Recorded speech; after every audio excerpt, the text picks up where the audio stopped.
یہ رشتے میں سکا چچا بولتا ہے۔ اللہ اکبر، مشکلیں صحیح، تکلیفیں صحیح، سماجی مقاطعہ ہوا، سوشل بائیکاٹ ہوا۔ شاب ابی طالب کے 3 سال کس کٹھن حالات میں حضور اور حضور کے غلاموں نے اور خاندان والوں نے کاٹے، حتیٰ کہ درختوں کے پتے کھا کھا کے گزر اوقات ہوتی تھی۔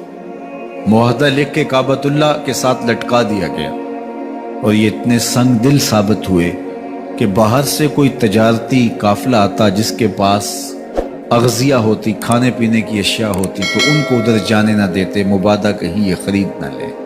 ان کا خیال یہ تھا کہ یہ بھوک سے دم توڑ جائیں، اور نیا دین جو لے کر کے آئے ہیں وہ شاب ابی طالب میں اس گھاٹی کے اندر ہی اپنے آخری دن پورے کرے۔ لیکن جس کو اللہ نے سر بلند کرنا ہو، عزت دینی ہو، جس دین کو پوری دنیا کے اوپر غالب ہونا تھا، اس کو کون روک سکتا تھا؟ اللہ کے محبوب علیہ الصلوۃ والسلام نے محنت، تندہی، کوشش اور کد و کاوش کے ذریعے لوگوں تک پیغام حق کا ابلاغ کیا۔ سب سے پہلے حضور کی اہلیہ حضرت سیدہ خدیجہ الکبریٰ رضی اللہ تعالی عنہا ایمان لاتی ہیں۔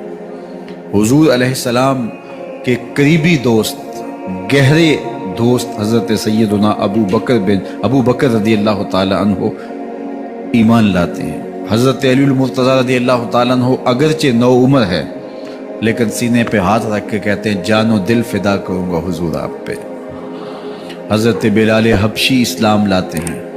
حضرت عمار ابن یاسر، حضرت سمیہ، حضرت یاسر اسلام لاتے ہیں۔ 38 لوگ ایک ایک کر کے اسلام میں داخل ہوئے۔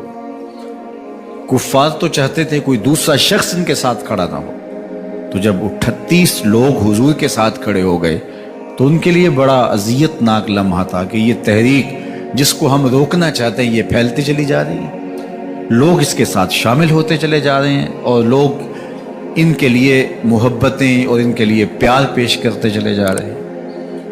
عبداللہ ابن جدعان کے گھر کے قریب سے میرے حضور گزر رہے تھے کہ ابو جہل نے دیکھ لیا اور ہاتھ میں نوکیلا پتھر پکڑا اور حضور پہ حملہ آور ہو گیا۔ آقا کریم علیہ السلام نے کوشش کی کہ الجھاؤ پیدا نہ ہو، لیکن یہ اس بات پہ تلا ہوا تھا کہ حضور کو اذیت دے۔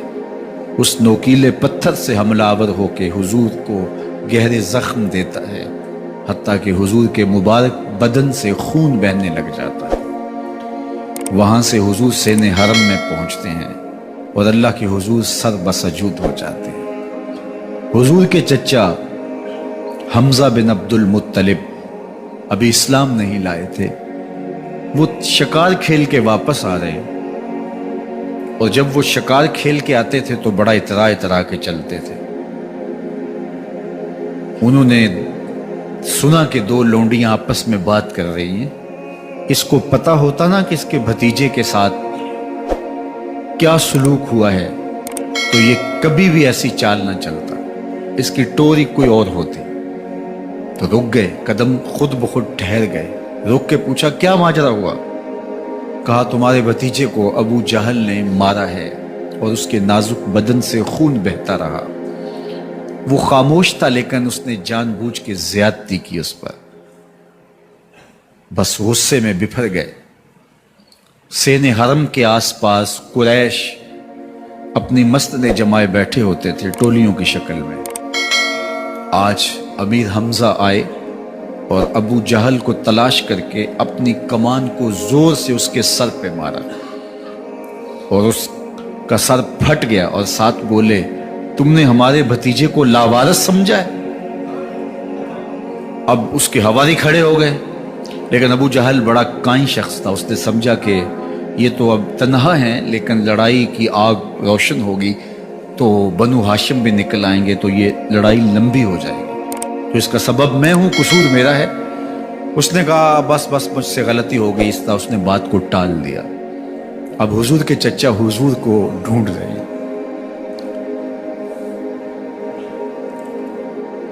سین حرم میں حضور علیہ السلام اللہ کے حضور سر بسجود ہیں۔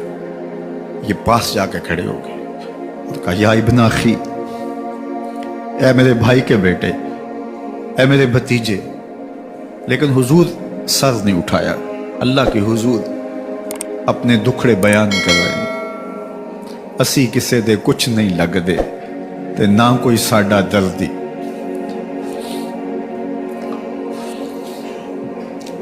اللہ کے محبوب علیہ السلام اللہ کے حضور سر بسجود ہے. انہوں نے پھر کہا یا ابن اخی، اے میرے بھائی کے بیٹے. اور انہیں بے چینی ہے کہ بتاؤں کہ حوصلہ رکھو میں تمہارا بدلہ لے لیا، لیکن حضور سر نہیں اٹھا رہے. تیسری مرتبہ پھر آواز دی تو حضور نے سر اٹھایا، آنکھیں آنسوں سے بھری ہوئی تھی. تو برجستہ کہا بھتیجے میں تمہارا بدلہ لے لیے.